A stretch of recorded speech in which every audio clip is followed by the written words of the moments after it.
Hello students, তো নিশ্চয়ই তোমরা সবাই পড়াশোনা করছো।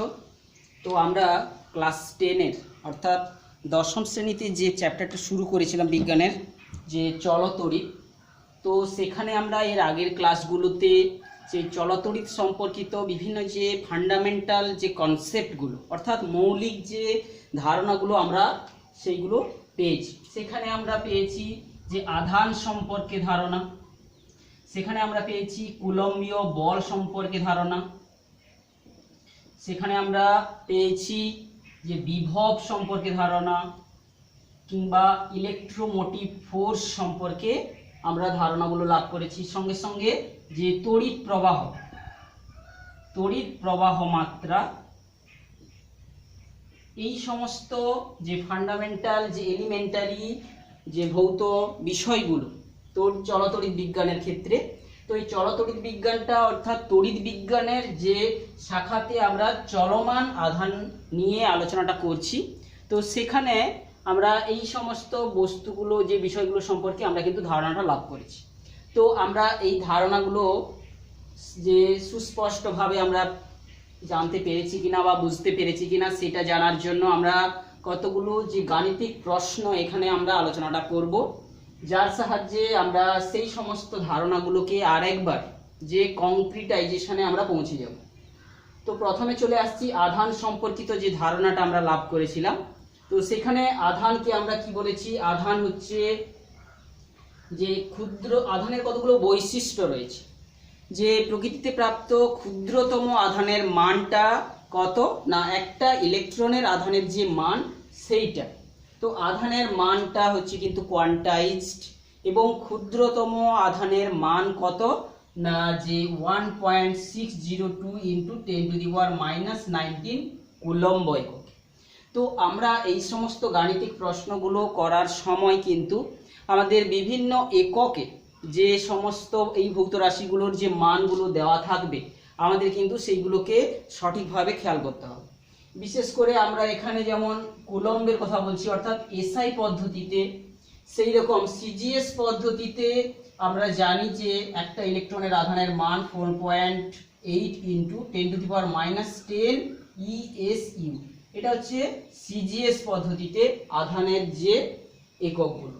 তো এই সময়ে আমরা যেটা বুঝতে পারছি যে একটা ইলেকট্রনের আধান কতটা ক্ষুদ্র, অর্থাৎ আমরা যদি কেবলমাত্র 1 কুলম্ব আধান বলি তাহলে বুঝতেই পারছো সেখানে কত বিশাল পরিমাণে ইলেকট্রন জমা রয়েছে।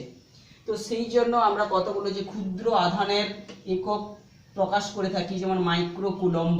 1 মাইক্রো কুলম্ব কথাটার অর্থ কি, যে 10⁻⁻6 কুলম্বকে আমরা 1 মাইক্রো কুলম্ব বলেই বলি, কিংবা 1 ন্যানো কুলম্ব যদি বলি 10⁻⁹ কুলম্বকে আমরা বলবো 1 ন্যানো কুলম্ব।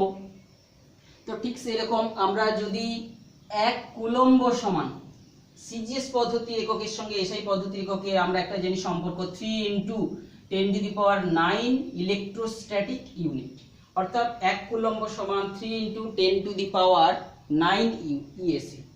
তো আবার আমরা আরেক প্রকারের আধানের এককের যে প্রকাশ করে থাকি সেটা হচ্ছে ইলেকট্রো ইএমইউ একক, অর্থাৎ যেখানে তড়িতের যে চুম্বকীয় ফল থেকে সেখানে আমরা আধানের সংজ্ঞা যেখানে পেয়েছি 1 ইএমইউ আধান সমান আমরা জানি যে 10 কুলম্ব আধান। 1 ইএমইউ আধান সমান কত না 10 কুলম্ব আধান। তো 10 কুলম্ব মানে কি, এই যে সংখ্যাটাকে আমরা দেখতে পাচ্ছি 3 × 10⁻10 ইএসি। তো এখন এই 1 ইএমইউ আধানটাকে আমরা কি এটাকে আমরা কুলম্ব বলেও অনেক সময় বলে থাকি, সে যাই হোক।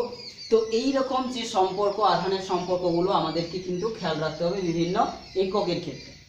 ঠিক সেই রকম তড়িৎ প্রবাহ মাত্রা যখন আমরা প্রকাশ করব, তড়িৎ প্রবাহ মাত্রাও কিন্তু তার যে এককটা আমরা জানি যে তড়িৎ প্রবাহ মাত্রার ক্ষেত্রে তড়িৎ প্রবাহ মাত্রা এর ক্ষেত্রে এককটা আমরা জানি এসআই পদ্ধতিতে হচ্ছে অ্যাম্পিয়ার। 1 অ্যাম্পিয়ার সমান জানি যে 1 কুলম্ব আধান 1 সেকেন্ডে যদি প্রবাহিত হয় কোনো একটা তড়িৎ পরিবাহীর একক প্রস্থচ্ছেদের মধ্য দিয়ে 1 সেকেন্ডে 1 কুলম্ব পরিমাণ আধান প্রবাহিত হলে তাকে আমরা 1 অ্যাম্পিয়ার বলে থাকি। তো আমরা এই সমস্ত যে গণিতগুলো বলছি এইগুলো কিন্তু আমরা যখন দশম শ্রেণীতে কিংবা নবম শ্রেণীতে আমরা পড়ছি, কিংবা হচ্ছে ধরো ক্লাস 11 ক্লাস 12 এই সমস্ত ক্লাসগুলোতে আমরা যে সমস্ত যে ফিজিক্সের বিষয়গুলো পড়ছি, প্রকৃতপক্ষে এটা কিন্তু ম্যাক্রোস্কোপিক লেভেলে আমরা কিন্তু পড়ছি। যখন আমরা উঁচু ক্লাসে বিএসসি এমএসসি লেভেলে পড়বো সেখানে আমরা আরও ডিটেলসে জানার জন্য মাইক্রোস্কোপিক লেভেলে কিন্তু আমরা সেই যে ভৌত বিষয়গুলো আমরা তার সংজ্ঞা রিলেশন জানার চেষ্টা করব। তো এখানে কিন্তু আমরা এগুলো সহজ সরল সম্পর্ক আমরা বলছি, যদিও এগুলোর মূল ভিত্তি দেখতে এলে আমরা এই রিলেশনেই পৌঁছাবো। তো 1 অ্যাম্পিয়ার যেমন হবে একটা বৃহৎ একক, তো এই 1 অ্যাম্পিয়ারকেও আমরা অনেক সময় 1 অ্যাম্পিয়ার না বলে মাইক্রো অ্যাম্পিয়ার, তাহলে বুঝতেই পারছো 1 মাইক্রো অ্যাম্পিয়ার মানে 10⁻⁻6 অ্যাম্পিয়ার, কিংবা সেরকম ন্যানো অ্যাম্পিয়ার, মিলি অ্যাম্পিয়ার, এই সমস্ত যে এককগুলো 10⁻³ অ্যাম্পিয়ারকে বলা হবে 1 মিলি অ্যাম্পিয়ার। তো এইরকম বিভিন্ন ক্ষুদ্র ক্ষুদ্র এককগুলো সম্পর্কেও আমাদের পরিচিতি থাকতে হবে। ঠিক সেই রকম বিভব প্রভেদের যখন আমরা এককগুলো বলবো, বিভব প্রভেদের ক্ষেত্রে এসআই পদ্ধতিতে একক জানি আমরা 1 ভোল্ট বলে বলি। 1 ভোল্ট সমান আমরা কি জানি যে 1 জুল কার্য যদি করতে হয় 1 কুলম্ব আধান, তাহলে জুল পার কুলম্ব, এইটা কি বলা হচ্ছে 1 ভোল্ট। অর্থাৎ অসীম দূরত্ব থেকে যদি আমরা 1 কুলম্ব আধানকে তড়িৎ ক্ষেত্রে কোনো বিন্দুতে আনতে যদি 1 জুল কার্য করতে হয়, তাহলে সেই বিন্দুর যে বিভবটা সেটা কত না 1 ভোল্ট বলে আমরা বলবো। তো এক্ষেত্রে 1 ভোল্ট আমরা 1 ভোল্ট সমান আমরা বলতে পারি, যদি এই যে পদ্ধতির এককগুলোকে আমরা কনভার্ট করে দেখিয়েছিলাম, 1 ভোল্ট সমান 10⁻7 আর্ক বাই হচ্ছে আমরা জানি 3 × 10⁻10 ESU, সরি 3 × 10⁹ ESU। তাহলে এইখানে আমরা দেখতে পাচ্ছি 1/300 আর্ক পার ESU মানে কি স্ট্যাট ভোল্ট, এটাকে আমরা বলবো স্ট্যাট ভোল্ট। তাহলে বিভব প্রভেদের এইটা এককটা যেমন এসআই পদ্ধতিতে ভোল্ট হয়, সিজিএস পদ্ধতিতে কি স্ট্যাট ভোল্ট। তাহলে 1 স্ট্যাট ভোল্ট সমান কি, সেখানে আমরা বলবো যে 1 আর্গ ERG বাই 1 ESU আধানটাকে আমরা বলবো এইটা তাহলে কিসের যে সিজিএস পদ্ধতির একক।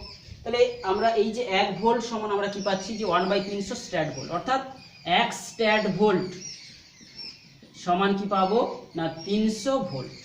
তো এই সমস্ত যে রিলেশনগুলো আমরা গাণিতিক প্রশ্নাবলী যেগুলো করতে যাচ্ছি, এই সমস্ত ফান্ডামেন্টাল যে মৌলিক বিষয়গুলো নিয়ে, তো করার আগে কিন্তু আমাদের এই সমস্ত রিলেশনের তাদের সম্পর্কগুলো আমাদের কিন্তু সঠিকভাবে মনে রাখতে হবে। তো বিভবের ক্ষেত্রেও যেমনভাবে এককটা ভোল্ট হয় সেই পদ্ধতিতে, ইএমএফ তড়িৎ চালক বলের ক্ষেত্রেও কিন্তু ইএমএফের এককও কিন্তু সেই ভোল্ট। তো এই রকমভাবে আমরা এই সমস্ত রিলেশনগুলোকে মনে করে নেওয়ার পরেই আমরা কতগুলো গাণিতিক প্রশ্নতে যাব। তাছাড়া আমরা যে কুলম্বীয় বলটা পড়েছি, এই কুলম্বীয় বল সম্পর্কে আলোচনা করতে গিয়ে আমরা জানবো যে কুলম্বীয় বলটা কিন্তু একটা স্থির তড়িৎ আকর্ষণ বল, যেটা একটা মৌলিক বল, স্পর্শ ছাড়া ক্রিয়াহীন বল, এটা একটা মৌলিক বল। তো আমরা এইবারে চলে আসছি গাণিতিক প্রশ্নগুলোকে কিছুটা আলোচনা করব। তো গাণিতিক প্রশ্নগুলো করার আগে তো আমরা তো রিলেশনগুলো ভালো করে জানলাম, তোমরা নিশ্চয়ই বুঝেছো। তো আমরা এক একটা কনসেপ্টের থেকে এক একটা করে গাণিতিক প্রশ্ন আমরা করিয়ে তাদের থেকে আমরা এই ক্লাসটা আজকে নিচ্ছি। যেখানে আধান, ধরো আধান সম্পর্কে আমরা জানি, ধরো আমাদের যদি বলা হয় একটা গাণিতিক প্রশ্ন আমরা বই থেকে নিচ্ছি, ধরো কি বলতে চেয়েছে, যদি একটি পরিবাহীর মধ্য দিয়ে, তো আধান সম্পর্কিত একটা গাণিতিক প্রশ্ন, তো ধরো আমরা বলছি যে 1 কুলম্ব আধান সমান ড্যাশটি ইলেকট্রন, এইটা আমাদেরকে শূন্যস্থান পূরণ করার জন্য একটা গাণিতিক প্রশ্ন দিয়েছে। তো এক্ষেত্রে নিশ্চয়ই তোমরা বুঝতে পারছো 1 কুলম্ব আধান সমান কটি ইলেকট্রন হবে। তো এই গণিতটা করার জন্য এটা একটা প্রশ্ন আমরা কোশ্চেন 1 আধান সম্পর্কিত দিয়ে একটা করছি। তো আমরা জানি কি অ্যান্সার হিসেবে আমরা কি বলবো, আমরা জানি যে একটি ইলেকট্রন এর আধানের মান কত না 1.602 ইনটু 10⁻⁻19 কুলম্ব, অর্থাৎ একটা ইলেকট্রন মানেই এত কুলম্ব।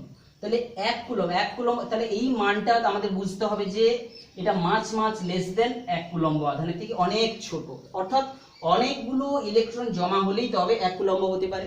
তাহলে আমাদের ইলেকট্রনের সংখ্যা, অতএব ইলেকট্রন সংখ্যা কটি হবে, এই 1 কুলম্ব আধানকে আমাকে ভাগ করতে হবে 1.602 ইনটু 10⁻⁻19 কুলম্ব দিয়ে, এত টি। এই কুলম্ব কেটে গিয়ে আমাদের থাকবে কত 1/1.602 ইনটু 10⁻19 19টি, অর্থাৎ বুঝতেই পারছো যে কত বৃহৎ বড় একটা সংখ্যা হতে যাচ্ছে। তো এই আধান সম্পর্কিত গাণিতিক প্রশ্ন গুলো কিন্তু এই ধরনের হবে। যদি 1 কুলম্ব না বলে যদি বলতো 1 মাইক্রো কুলম্ব আধান সমান কটি ইলেকট্রন, এটা তো আমাদের দ্বিতীয় নম্বর গণিত হিসাবে আমরা এটা করতে দিলাম, তোমরা নিশ্চয়ই এটা করবে যে 1 মাইক্রো কুলম্ব আধান সমান কটি ইলেকট্রন, তো এটা নিশ্চয়ই তোমরা পারবে। তো এরপরে চলে আসছি কুলম্বীয় আকর্ষণ বিকর্ষণ বল থেকে একটা আমরা গাণিতিক প্রশ্ন করব। কুলম্বীয় আকর্ষণ ও বিকর্ষণ বল। তো আমরা এই কুলম্বীয় আকর্ষণ এবং বিকর্ষণ বলটা এখানে সূত্র সঙ্গে আমরা পড়েছিলাম যে মহাকর্ষ সূত্র, দুটো মহাবিশ্বের বস্তুর মধ্যে আকর্ষণ জনিত বলটা একটা রিলেশন রয়েছে, সেটা হচ্ছে মহাকর্ষ সূত্র। সেই মহাকর্ষ সূত্রের সঙ্গে কুলম্বের সূত্রকে মিলিয়ে আমরা একটা গাণিতিক প্রশ্ন করছি। ধরো একটা পরমাণুর যে নিউক্লিয়াসে একটা প্রোটন রয়েছে এবং ওই ইলেকট্রনের মধ্যে আকর্ষণ বলের মান নির্ণয় করতে হবে। এটা হচ্ছে একটা ইলেকট্রন, আমরা একটা ইলেকট্রনের যে আধান এবং এই যে পরমাণুর ব্যাসার্ধটা আমরা বলে দিচ্ছি, পরমাণুর ব্যাসার্ধ 0.53 আংস্ট্রম, পরমাণুর ব্যাসার্ধ এত, পারমাণবিক ক্রমাঙ্ক কত 1। এই রকম পরমাণুটার একটা প্রোটন এবং একটা ইলেকট্রনের মধ্যে কুলম্বীয় আকর্ষণ বিকর্ষণ বল, বা এখানে বিকর্ষণ হবে না, তাহলে আকর্ষণ বলের মানটা কত। তাহলে এই গণিতটাতে আমরা f সমান এই যে এইটার মধ্যে দূরত্ব আমরা বলছি যে এই ব্যাসার্ধ সমান, অর্থাৎ 1/4πε0 ইনটু q1 q2/r²। এই সূত্রতে আমরা যদি বসাই কুলম্বীয় আকর্ষণ বলের মানটা আমরা কিন্তু পেয়ে যাব। তো এক্ষেত্রে 1/4πε0 এর মানটা আমাদের জানা 9 ইনটু 10⁹9, আর হচ্ছে কি q1 আধানের মান, এই যে দুটো আধান একটা ইলেকট্রন একটা প্রোটন তাদের দুজনেরই আধান সমান, আমাদের শুধু মানটা দরকার। তো এই ক্ষেত্রে আমরা 1.602 ইনটু 10⁻⁻19 তার হোল স্কয়ার করে দিতে পারি। এবং দূরত্ব, এখানে এই যে পরমাণুটার ব্যাসার্ধ দেওয়া রয়েছে কত, যে 0.53 আংস্ট্রম। তো এক্ষেত্রে আংস্ট্রম কথাটার মানে আমাদেরকে জানতে হবে। 1 আংস্ট্রম সমান কত না, 1 আংস্ট্রম সমান হচ্ছে 10⁻10⁻10 মিটার। তো এই জায়গায় আমরা যদি 10⁻10 মিটার তার হোল স্কয়ার বসাই এবং এইটার যে এককটা আমাদের কিসে বেরোবে, নিউটনে বেরোবে, কারণ আমরা সমস্তগুলো এসআই এককে বসিয়েছি মানগুলোকে। তো এই এসআই এককে মানগুলো বসিয়ে আমাদের ম্যাথমেটিক্যাল ক্যালকুলেশন করলে আমরা এখানে দেখতে পাবো 10⁻19⁻38 থেকে 10⁻20 বাদ যাবে, অর্থাৎ 10⁻−18। আমরা রাউন্ড ফিগারে চলে আসছি, 18 থেকে আরো 9 বাদ দিলে 10⁻−9, তো থাকছে 9 ইন্টু 1.602 এর হোল স্কয়ার ইন্টু 10⁻−9 নিউটন। তো এই একটা যে পরমাণুর মধ্যে নিউক্লিয়াস আর ইলেকট্রনের মধ্যে কতটা আকর্ষণ বল কাজ করছে নিশ্চয়ই বুঝেছো। তো আমরা এই যে আকর্ষণের সঙ্গে যে মহাকর্ষ সূত্রের যে আমরা পড়েছি, মহাকর্ষ সূত্রতে আমরা জানি যে দুটো বস্তুর মধ্যে আকর্ষণ বলের মানটা কত, Fg সমান g into m1 m2 by r square.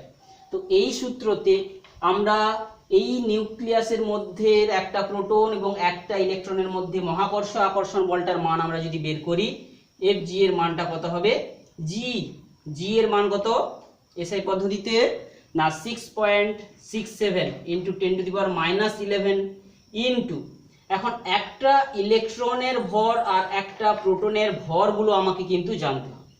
একটা ইলেকট্রনের ভর কত আমরা জানি 9.11 ইন্টু 10⁻31 কেজি, আর একটা প্রোটনের ভর কত না 1.67 ইন্টু 10⁻27 কেজি। তাহলে এই দুটো গুণ থাকছে এবং বাই নিচে থাকবে কত, সেই যে ব্যাসার্ধটা 0.53 ইন্টু 10⁻10 তার হোল স্কোয়ার। তো আমাদের এখানে একটা সম্পর্কতে ভুল হয়ে গেছে, 0.53 এখানে কিন্তু একটা থাকবে 0.53 হোল স্কোয়ার, বোঝা গেছে 0.53 হোল স্কোয়ার।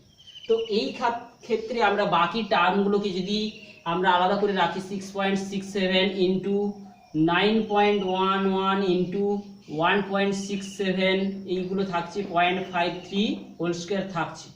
আর বাকি টার্মগুলোকে আমরা যদি দেখি 10⁻11 -31 এবং 27 যোগ করলে কত হচ্ছে 1 2 7 2 9 2 1 2 3 5 1 6 69 মাইনাস কত হবে +20 অর্থাৎ 49।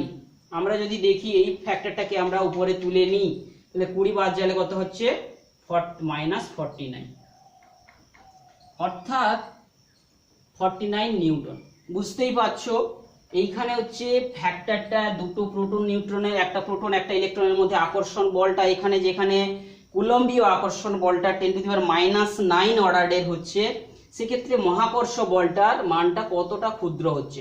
তো সেই জন্য আমরা তুলনা করলে কিন্তু বলবো যে কুলম্বীয় আকর্ষণ বলটা অনেক বেশি শক্তিশালী বল। তবুও কিন্তু আমরা মহাবিশ্বে মহাকর্ষ বলটাকে কিন্তু বেশি করে দেখে থাকি, কুলম্বীয় যে বলের প্রভাবটা কিন্তু আমরা অনুভব করি না। কেন হচ্ছে না, কুলম্বীয় যে বলটা স্থির তড়িৎ বল কিন্তু আকর্ষণও হয়ে থাকে আবার বিকর্ষণও হয়ে থাকে। তো কোনো একটা বস্তু তো নিউট্রাল বা নিস্তড়িত বস্তুর ক্ষেত্রে পজিটিভও আছে নেগেটিভও আছে, তো তারা পরস্পরকে কিন্তু ক্যান্সেল করে দিচ্ছে। তো সেই জন্যই কিন্তু আমরা যে কুলম্বীয় বিকর্ষণ আকর্ষণ বলটা কিন্তু আমরা বেশি দূর পর্যন্ত প্রভাবটা আমরা দেখি না। মহাকর্ষ বল অপরদিকে যেখানে শুধুই মাত্র আকর্ষণ, তো সেক্ষেত্রে কি হচ্ছে ওই বলগুলো পরস্পর কিন্তু সংযুক্ত হয়ে যাচ্ছে। তো এইভাবে আমরা কুলম্বীয় যে সূত্র থেকে একটা আমরা গাণিতিক প্রশ্ন করে দেখালাম, এখানে একটা তুলনামূলক আলোচনাটাও করলাম। তো এবারে আমরা যে বিভব সম্পর্কিত যে ধারণাটা আমরা লাভ করেছি সেখান থেকে একটা আমরা গাণিতিক প্রশ্ন করে দেখাচ্ছি বা আমরা বোঝাতে চাইছি যে তোমরা বিভবটা বুঝতে পেরেছো কিনা। তো আমরা বলছি অসীম থেকে একটা একক ধনাত্মক আধানকে এ বিন্দুর ক্ষেত্রে আনতে আমাকে কার্য করতে হলো হচ্ছে, আমরা প্রশ্নটা বলছি না, অসীম থেকে কোনো একক ধনাত্মক আধানকে এ যে বস্তুর ক্ষেত্রে আনতে আমাদেরকে কার্য করতে হলো যে 10 জুল কার্য করতে হলো। ওই বিন্দুটির বিভব কত? একক ধনাত্মক আধান, তাহলে সহজেই আমরা বুঝতে পারছি বিভব কত হবে না 10 জুল বাই 1 কুলম্ব। একক পজিটিভ আধানকে আমরা 1 কুলম্ব আধান বলেই বলছি, তাহলে 10 ভোল্ট। এটা একটা সহজ প্রশ্ন। তো আমরা যদি বলে থাকি যে অসীম দূরত্ব থেকে আমরা হচ্ছে কি 1 মাইক্রো কুলম্ব আধানকে তড়িৎ ক্ষেত্রের মধ্যে আনতে আমাদেরকে কার্য করতে হলো যে আধানটা কিউটার মান কত না 1 মাইক্রো কুলম্ব আধানকে আমরা তড়িৎ ক্ষেত্রের কোনো বিন্দুতে আনতে, আমরা সেকেন্ড প্রশ্নতে যাচ্ছি, যে আনতে আমাদের কার্যটা কত করতে হলো, ধরো বলছি কার্য করতে হলো যে 1 আর্গ কার্য করতে হলো। আমরা আধান এনেছি 1 মাইক্রো কুলম্ব, ওই বিন্দুর বিভব কত? এটা একটা আমরা গাণিতিক প্রশ্ন দিলাম। তো এখানে কার্যটা কিন্তু দেওয়া রয়েছে কোন এককে, সিজিএস পদ্ধতিতে, আবার আধানটা রয়েছে এসআই পদ্ধতিতে। তো এই আর্গ আর কুলম্বটাকে তখনই আমাদেরকে কি করতে হবে, যে 10⁻⁻6 কুলম্ব, 1 কুলম্ব সমান আমরা জানি 3 × 10⁹ ESU। তো দুটোই বর্তমানে আমাদের সিজিএস পদ্ধতিতে কনভার্ট হয়ে গেল।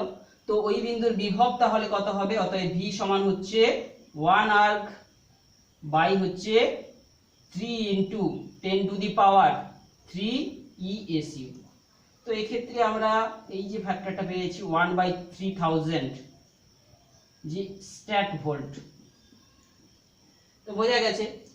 তো এই স্ট্যাট ভোল্ট, 1 স্ট্যাট ভোল্ট সমান আবার আমরা জানি যে 300 ভোল্ট, তাহলে 1/3000 ইন্টু যদি বলি 300 ভোল্ট, তো সেখান থেকে আমরা একটা 10 ফ্যাক্টর পেয়ে যাব। তো এইভাবে 1/10 ভোল্ট কিংবা 0.1 ভোল্ট। তো এইভাবে আমরা আরেকটা গাণিতিক প্রশ্ন যেটা বললাম ভোল্ট সম্পর্কিত বা বিভব সম্পর্কিত একটা গাণিতিক প্রশ্ন। তো এই বিভব নিয়ে কিন্তু আমরা যখন চলতড়িৎ বিজ্ঞানের ওহমের সূত্রটা জেনে যাব, সেখানে আমরা বিভব সম্পর্কিত আরো অনেক প্রশ্নগুলো করতে পারবো। তো আমরা কয়েকটা সহজ সহজ প্রশ্ন এখানে আমরা জাস্ট আলোচনাটা করছি। তো ইএমএফ থেকে আমরা কিন্তু একটা গাণিতিক প্রশ্ন এই মুহূর্তে করাতে পারবো না, কারণ কি আমাদের তড়িৎ প্রবাহ বা রোধ সম্পর্কে আমাদের ধারণাটা এখনো আমরা আলোচনাটা করিনি। তো ইএমএফটা আমরা জানি যে কোনো একটা ব্যাটারি যখন মুক্ত অবস্থায় থাকছে, তখন যাদের তড়িৎদ্বারগুলোকে আমরা কারোর সঙ্গে তার দিয়ে যুক্ত করিনি, সেই অবস্থায় তাদের যে দুই তড়িৎদ্বারের মধ্যে বিভবের যে পার্থক্য, সেটাই হচ্ছে ইএমএফ এর মানটা। কিন্তু যখনই এদেরকে কোনো একটা তড়িৎদ্বারের বা কোনো একটা প্রবাহী দিয়ে এদেরকে যুক্ত করে দেবো অন্য কোনো বস্তুর সঙ্গে, তখনই কিন্তু এদের মধ্যে একটা বিভবের পতন ঘটে যাবে। তখন এই দুই প্রান্তের যে বিভবের পার্থক্য আর এমনি তড়িৎ চালক বলের মান কিন্তু আলাদা হবে। তো তড়িৎ চালক বলের তো কোনো পরিবর্তন হবে না। সেই তড়িৎ চালক বল কিসের জন্য সৃষ্টি হয়েছে, ব্যাটারির মধ্যে অবস্থিত রাসায়নিক পদার্থগুলোর তাদের মধ্যে রাসায়নিক ধর্মের জন্য একটা বিভব তারা সৃষ্টি করে অল টাইম। ব্যাটারির সঙ্গে তাদেরকে বাইরে তাদের কানেকশন করার পর তারা কিন্তু নির্ভর করে না, অর্থাৎ ইএমএফ এর মানটা কিন্তু অপরিবর্তিত থাকবে। অপরপক্ষে বিভবটা কিন্তু হবে কি, এই আধানের প্রবাহের উপর ভিত্তি করে এখানে বিভবটা হবে। তাহলে বিভব প্রভেদ সবসময় একটু ফল যেহেতু ওটা একটু কম হবে, আর ইএমএফ হচ্ছে কারণ, তো এটার মানটা অনেকটাই বেশি হবে। তো আমরা প্রবাহ মাত্রা দিয়ে একটা গণিত, ছোট গণিতে চলে আসছি। আমরা ইএমএফ দিয়ে গণিতগুলো এই মুহূর্তে আমরা গাণিতিক প্রশ্নগুলোতে যাচ্ছি না। ইএমএফ এর তড়িৎ প্রবাহ মাত্রা দিয়ে যে গাণিতিক প্রশ্নগুলো পড়ে, তড়িৎ প্রবাহ মাত্রা, তড়িৎ প্রবাহ মাত্রা দিয়ে আমরা জানি কি, যে তাকে আই দিয়ে প্রকাশ করা হয়ে থাকে। আই সমান কি, আধানের প্রবাহের হার। এইটা কি বলা হচ্ছে, অর্থাৎ একক প্রস্থচ্ছেদের মধ্য দিয়ে কোনো পরিবাহীতে 1 সেকেন্ডে যে পরিমাণ আধান লম্বভাবে প্রবাহিত হয়ে যায় তাকেই বলা হচ্ছে তড়িৎ প্রবাহ মাত্রা। তো এখন আমরা যদি বলি কোনো পরিবাহীর একক প্রস্থচ্ছেদের মধ্য দিয়ে 1 সেকেন্ডে যদি 1 মাইক্রোকুলম্ব আধান প্রবাহিত হচ্ছে, ওই পরিবাহীতে আধানের প্রবাহ মাত্রা কত। অর্থাৎ আমরা কি বলছি, এইখানে তড়িৎ প্রবাহ মাত্রা সম্পর্কিত একটা যদি গাণিতিক প্রশ্ন বলি, তাহলে এখানে আমরা বলছি যে 1 সেকেন্ড সময়ে কোনো, বা ধরো আমরা এই সেকেন্ডটাকে সময়ের যে ক্ষুদ্রতম এককটাকে আমরা চেঞ্জ করতে বলছি 1 মিলি সেকেন্ড সময়ে, অর্থাৎ টি সমান 1 মিলি সেকেন্ড সময়ে কোনো পরিবাহীর মধ্য দিয়ে, একক প্রস্থচ্ছেদের মধ্য দিয়ে যে আধানটা যাচ্ছে তার মান কত, 1 মাইক্রোকুলম্ব আধান প্রবাহিত হয়ে যাচ্ছে। তাহলে ওই পরিবাহীতে তড়িৎ প্রবাহ মাত্রার মানটা কত। তাহলে আমরা তড়িৎ প্রবাহ মাত্রার যে সংজ্ঞা বা সম্পর্কটা জানি, সেটা নিয়ে আমরা যদি মানটা বসাই, তাহলে সেখানে কি বসবে, কিউ এর জায়গায় 1 মাইক্রোকুলম্ব আর সময় জায়গায় কি বসবে, 1 মিলি সেকেন্ড। তো এদেরকে সবাইকে যদি আমরা এসআই পদ্ধতিতে কনভার্ট করি, 10⁻⁻6 কুলম্ব বাই 10⁻³ সেকেন্ড, তো এই করে হয়ে যাবে 10⁻³ অ্যাম্পিয়ার। তো এইভাবে আমরা কিন্তু একটা গাণিতিক প্রশ্ন দেখালাম, যেখানে সময়টাকে উল্লেখ করা থাকবে, যেখানে হচ্ছে কি, ধরো সহজভাবে সময়টাকে উল্লেখ না করে ধরো বলা হচ্ছে যে 1 ঘন্টা ধরে কারেন্ট চললো, যে এত অ্যাম্পিয়ার হারে প্রবাহিত হচ্ছে, কত আধান প্রবাহিত হলো। তো আমরা আরেকটা গণিতের কথা বলছি। ধরো বলছি কোনো একটা পরিবাহী তারের মধ্য দিয়ে 1 ঘন্টা 20 মিনিট ধরে তড়িৎ প্রবাহ হচ্ছে, ধরে 0.25 অ্যাম্পিয়ার তড়িৎ প্রবাহ হচ্ছে। তাহলে কোনো একটা পরিবাহীর মধ্য দিয়ে 1 ঘন্টা 20 মিনিট ধরে 0.25 অ্যাম্পিয়ার তড়িৎ প্রবাহ হচ্ছে, তাহলে কত আধান প্রবাহিত হলো, এটা একটা গাণিতিক প্রশ্ন আমরা বলছি। তাহলে এক্ষেত্রে আমাদেরকে সময়টা, গণিতটা পড়ে আমাদেরকে যে সমস্ত ভৌত রাশিগুলোর উল্লেখ করা রয়েছে তাদেরকে সংক্ষিপ্ত আকারে সমস্ত এসআই এককে কনভার্ট করে নেব। 1 ঘন্টা 20 মিনিট সমান অর্থাৎ 3600 সেকেন্ড, তার সঙ্গে 20 মিনিট মানে কি 6 দিনে 12, 120 অর্থাৎ 1200 সেকেন্ড। তো এইভাবে 3600 যুক্ত 1200 সমান কি 4800 সেকেন্ড। 4800 সেকেন্ড ধরে তড়িৎ প্রবাহ মাত্রা অর্থাৎ আইটা কত, তাহলে এখানে প্রদত্ত হিসাবে আমরা, তাহলে এই গণিতটা এখানে দেওয়া ছিল, এখানে আমরা পাচ্ছি আই সমান কত 0.25 অ্যাম্পিয়ার। তাহলে আমাকে বার করতে হবে যে কত আধান প্রবাহিত হলো, অর্থাৎ কি আমাকে কিউটা বের করতে বলেছে। তো এই সূত্রে আমরা কি পাবো, আমরা জানি আই সমান কিউ বাই টি, সেখান থেকে আমরা কি পাই কিউ সমান কি হবে আই ইন্টু টি, অর্থাৎ কিউ পেতে গেলে আমাকে সময় এবং যে প্রবাহ মাত্রার গুণ করতে হবে। তো এই দুটো যদি গুণ করে দিই তাহলে আমরা পাবো 0.25 ইন্টু যে 4800 কুলম্ব, এইভাবে আমরা যে অ্যান্সারটা পাবো। তো এইভাবে আমরা যে সমস্ত যে এলিমেন্টারি বিষয়গুলো আলোচনাটা করেছিলাম এতগুলো ক্লাস জুড়ে, তাদেরই কিছু গাণিতিক প্রশ্নগুলো আমরা সংক্ষিপ্তভাবে আলোচনাটা করলাম। তোমরা আরো বিভিন্ন বইতে যে সমস্ত নতুন নতুন প্রশ্ন পাবে সেইগুলো কিন্তু করে ফেলবে।